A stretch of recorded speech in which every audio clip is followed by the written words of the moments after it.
Hi friends, வாங்க இன்றைக்கி நம்ம மல்பெரியை வைப்போம். இது எவ்வளோ செழிப்பாக அழகாக வளர்ந்துருக்கு பாருங்கள். இந்த மல்பெரி வச்சு 6 மாதம்தாங்க ஆகுது. கட் பண்ணி விட அதில் எவ்வளோ காய்னாலும் காய்ச்சிட்டே இருக்கும். ஒரு வீட்டில் இருந்து ஒரு சின்ன குச்சி தான் கொண்டு வச்சேன். அது சூப்பராக தழுத்து வந்திருக்கு பாருங்கள். இது காய்ப்பு முடிஞ்ச உடனே முதல்ல கட் பண்ணி விட்டுட்டேன்னு நினச்சி விடுங்களா, நிறைய தளிர் வரும். அதில் பூவோடி காயோடி சேர்ந்து தான் வரும். பூ காயெல்லாம் ஒரே மாதிரி தான் இருக்கும். இந்த காயிலே மேலே வெள்ளை கலரில் இருக்கிறது தான் பூ, மற்றபடி அதுதான் காயுங்க. ஆனால் அது நல்லா சிவப்பு கலரில் கருப்பு கலரில் வந்த பிறகு பறித்து சாப்பிட்டு செம்ம இனிப்பாக இருக்கும். யாருக்கு வீட்டிலலாம் இது நிற்கின்னு சொல்லுங்கள் கண்டிப்பாக. இது இன்றைக்கி நான் கட் பண்ணி ஒரு வாரம் ஆச்சுங்க. இதை கட் பண்ணி விட்டு அந்த ஒரு வாரம் ஆன பிறகு அதில் தழுவு வர பூவும் காயமாக வந்திருக்கு.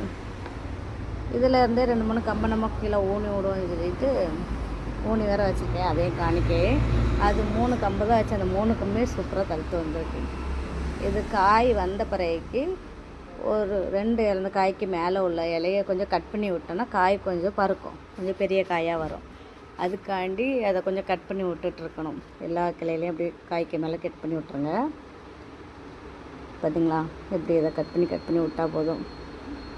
இதுக்கு எந்த ஒரு பராமரிப்பே கிடையாதுங்க. கொஞ்சோடு தண்ணியை மட்டும் ஊற்றினாலே போதும். அது சூப்பராக தழுத்து வரும். அது பாட்டு காய்ப்பு தரும். இது மெயினாக இதை நம்ம மெயின்டைன் பண்ணுன்னு சொன்னால் அதை கட் பண்ணி விடுறது மட்டும்தான். எவ்வளோத்துக்கு நம்ம இன்னும் ஒரு வாரம் கழிஞ்சு இது அவ்வளோவுமே ரோஸ் கலரில் அதுக்கப்புறம் ரெட் கலரில் அதுக்கப்புறம் பிளாக் கலரில் வந்துடுங்க. நல்லா கருப்பாக வந்த பிறகு இது பழத்துக்கு டேஸ்ட்டே வேறு தான்.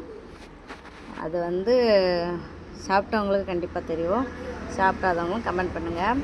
நான் கம்பு வச்சுருக்கிறது யாருக்கும் வேணுனாலும் அது கண்டிப்பாக கொடுப்பேன். ஆனால் எனக்கு பக்கத்தில் யாரும் கேட்டாங்கன்னா அவங்களுக்கு கொடுக்குற மாதிரி தான் வச்சு விட்ருக்கேன். ஏன்னா வெளியில் அனுப்பலை, ஏன்னா படிக்கலை.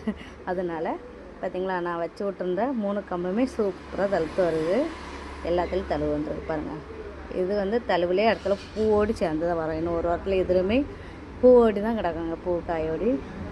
அதுமாதிரி நம்ம பக்கத்தில் பன்னீர் ரோஜாவும் ரோஸ் கலர் ரோஜா, காட்டு ரோஜான்னு சொல்லுவாங்களா, அதெல்லாம் கொஞ்சம் கட் பண்ணி விட்டுருந்தா துளிர பாருங்கள்.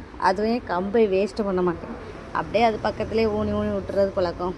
அதனால் எல்லா கம்பையும் அதில் ஊனி விட்டாச்சு. அதில் காஷ்மீர் ரோஜா கம்பு, பன்னீர் ரோஜா கம்பு, அப்படி எல்லாமே கட் பண்ணி ஊனி விட்ருக்கேன் பாருங்கள். இது பன்னீர் ரோஜா. பன்னீர் ரோஜாவில் கம்பை வளர்த்தி ஊனி விட்ருக்கேன். அதில் 2-3 காஞ்சிட்டு இதெல்லாம் நல்லா பச்சையாக இருக்குது.